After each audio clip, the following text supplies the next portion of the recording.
I know it has been a very long time since I did one of these reviews. I do plan on doing it more consistently in the future, but right now we're going over a practice test number 3, type 2. And number 1 is pretty easy, and it's one that has a keyword, and I'll give it to you right now. So it says, which of the following is an indicator of a leak in a high pressure system with a capillary tube? Now, the keyword in here is indicator of a leak. So you don't have to worry about a high pressure system. So the keyword is just indicator of a leak.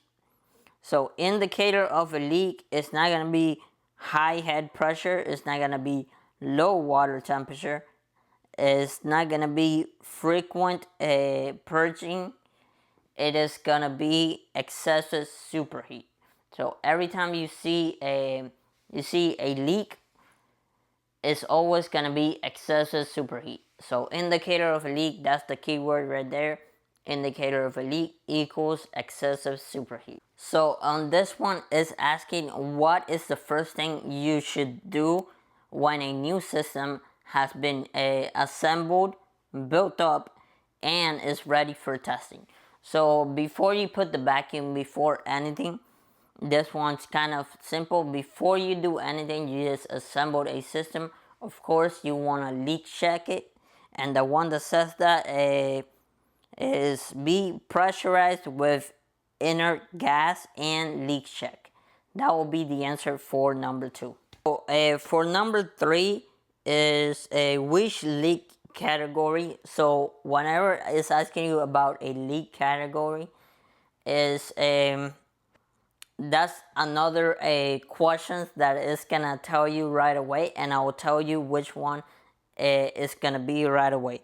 So it does say the EPA defined as air conditioning appliance used to provide. So this will be basically the keyword: provide cooling in order to control heat and humidity. So if it controls all of that, that's gonna basically, so controls heat, controls humidity, controls cooling. That's basically gonna make you comfortable. That's the way you should think about it. So if it controls all of that, it's gonna make you comfortable. So the answer for this one is gonna be comfort cooling. Number 4, it says, which of the following additions of refrigerant when added to an appliance that contains 50 pounds or more 15 or more pounds of an ozone depleting refrigerant triggers the requirement to calculate the leak rate? The answer for this one is kind of really simple. Is one topping of the system. So that's that's the only answer that makes sense when topping off a system. Question number 5. It says, which of the following is not required to method an appliance? So A, shut down the appliance temporarily? No. Recover the refrigerant from the isolated section or component? No. Recover refrigerant from the appliance to at least atmospheric pressure? No. So the answer for this one will be remove the appliance and store it in a warehouse facility. That's gonna be the answers because it does say not required. So you gotta pay attention, especially when it says not required, because they do try to trick you a lot. So on this one is asking you why a recycling or recovery machine that uses a hermetic compressor overheat when drawing a deep vacuum. So the only answer in here is the recycling or recovery machine that uses a hermetic compressor will overheat because The motor relies on the flow of refrigerant through the compressor for cooling. That's why it will overheat, because it relies on the flow of refrigerant for cooling. So in this question is saying that your recovery and recycling machine already has R22 refrigerant in it. You now need to recover refrigerant from an R410A unit. What must be done? So change the recovery cylinder on the recovery machine, yes. Change the expansion valve on the recovery machine, yes. So basically in here it's just naming is all the answers are naming stuff that you have to do. And of course, if they all match the answer will be D, which is all the above. So, and this one is asking you about a recovery refrigerant, what it may contain. So, recovery refrigerant may contain which of the following impurities.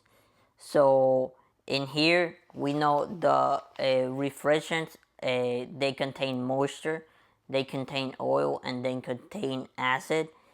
And the only one that actually says that is D, and that is going to be the answer: acids, moisture, and oil. So question number 9, what is the primary water source for a water-cooled recovery unit condensing coil? Now, a chilled water from the evaporator, no. Condenser water, no. It would be local municipal water supply, which is basically a hose. So a hose is kind of very important, especially when you're also doing a maintenance and everything. You gotta have a hose next to it to just be able to rinse the condenser. But in this question, it's just asking about the water source, and it's gonna be local municipal water supply, which is basically a water hose. So on this question is telling you refrigerant has been recovered from an air conditioning system and held in a refillable cylinder. So in order to they did that in order to replace the condenser coil, but they, of course, they still have it in the cylinder. They didn't like change the refrigerant or the machine or anything. They're just changing the condenser coil. So the answers are may be sold as is to another equipment owner, to another maybe short as is to another equipment owner. No, because if the other equipment owner has another type of machine that doesn't require that refrigerant, it could go bad, and you don't sell the refrigerant that you need to put back into the system. So it must be reclaimed, no. Must be destroyed, no. So like I said before, may be charged back into the system. So they didn't do anything with the system. They didn't change it. They're just replacing the condenser coil. So the refrigerant may be charged back into the system. So in this one is asking you which one is false. So it says, which of the following statements about recycling and recovering equipment is false? So we know it must be tested by EPA approved third party. A purchase of such equipment must be reported to EPA. It must be equipped with low loss fittings. It does need to be equipped with low loss fittings according to EPA. Equipment designed to recover flammable refrigerant must meet a specific UL safety standard. Yes. So the only one that is false in here, purchase of such equipment must be reported to the EPA. you don't need to report it to the EPA. You just need to have your EPA to be able to purchase it. Number 14. You are changing out the compressor of a system containing 40 pounds of R404A. In addition to isolating the compressor, which of the following procedures should you follow? So in addition to isolating the compressor, what the sequence you should follow is evacuate the isolated section of the system to 0 psi. If the system pressure does not rise after a few minutes, remove the compressor. So that's what you want to do. So for 14, it will be C. So for number 15, this question has come up a bunch of times before. What should be done after reaching the required recovery vacuum on an appliance? So before doing anything, so after you're done doing anything, you want to wait. You never want to do anything after. You want to wait at least a few minutes to see if the pressures regulate or they rise or anything, to do what else is needed after that if the pressures rise. So immediately disconnect, no. Break the vacuum, that's something immediate too. Pressurize, that's something immediate. So right here, B, it says wait for a few minutes to see if the system pressure rises or not. Okay, so number 16. Before making a major repair, technicians must evacuate an appliance or a component containing more than 200 pounds of R410A in which of the following levels? 0 psi G, no. 25 mm HG vacuum, no. A 10-inch of HG vacuum, 15-inch of HG vacuum, no. So the only one in here will be a 10-inch of HG vacuum. That is what you want. And in the book that you will receive once you're taking your once you're studying for your EPA, in the PT chart it will tell you, and you will be able to find that. So in here, basically, the way I remembered it, without even having to look at the book, because once you're taking the test, you don't get the book. The way I remember it, I matched so it says R10A, so I matched the 10 with that 10-inch HG vacuum. So I matched the 10 of the 410A with the 10-inch HG vacuum. And I did it so many times before, and I always I always like get that answer. So I came up with that trick so it can help me get the answer even faster without having to look at the book. So number 17, when can appliances containing refrigerant be recovered to atmospheric pressure?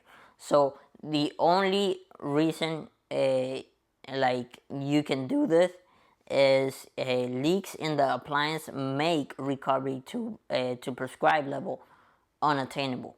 That is why you want to recover it to atmospheric pressure.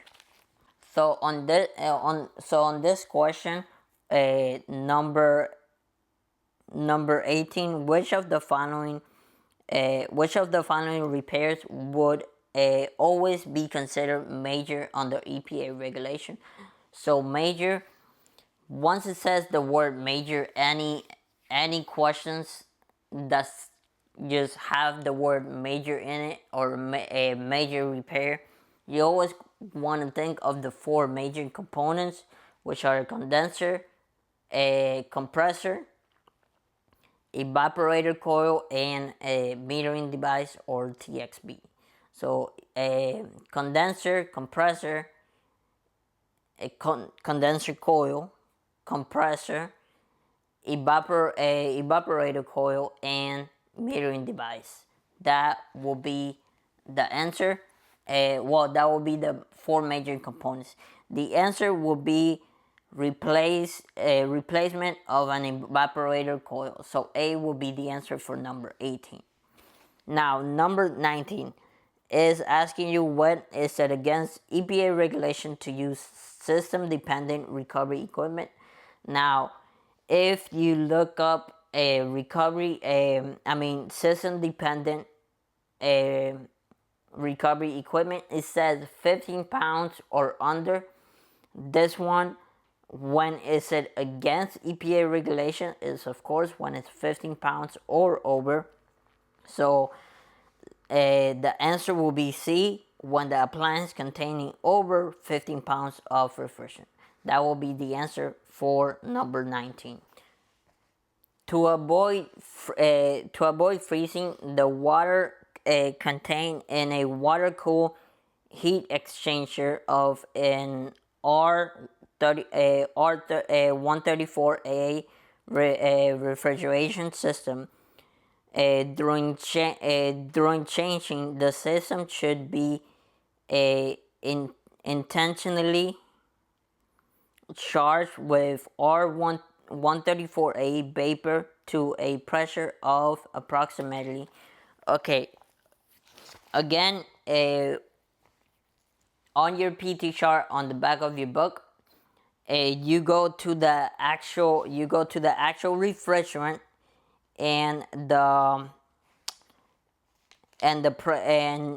pressure. You'll go to the pressure, and it will get you 30 psig, which that's the answer. C is the answer for this question.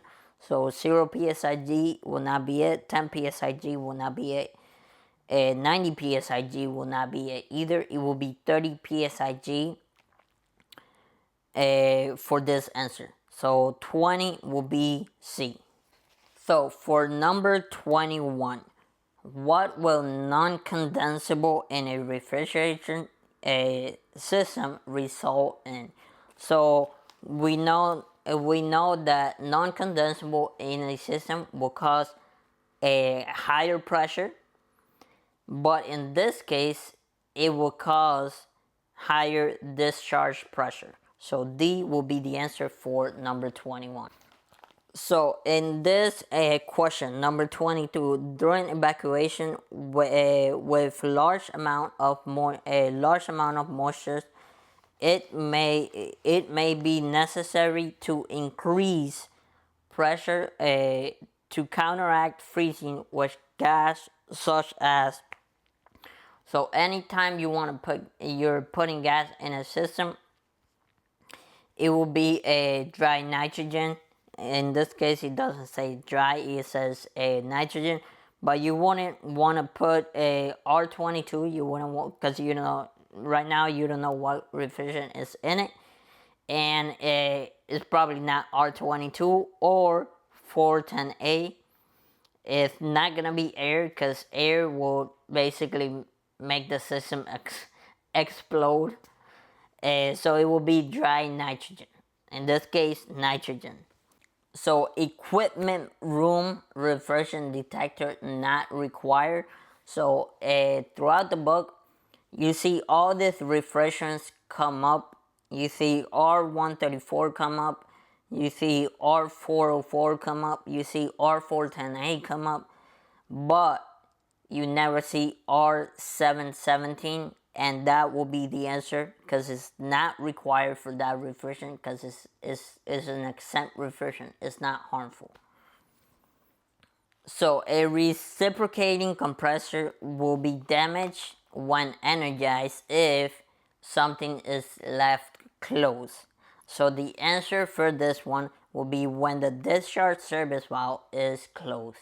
So that will be the answer, and that will be why the compressor will be damaged if energized.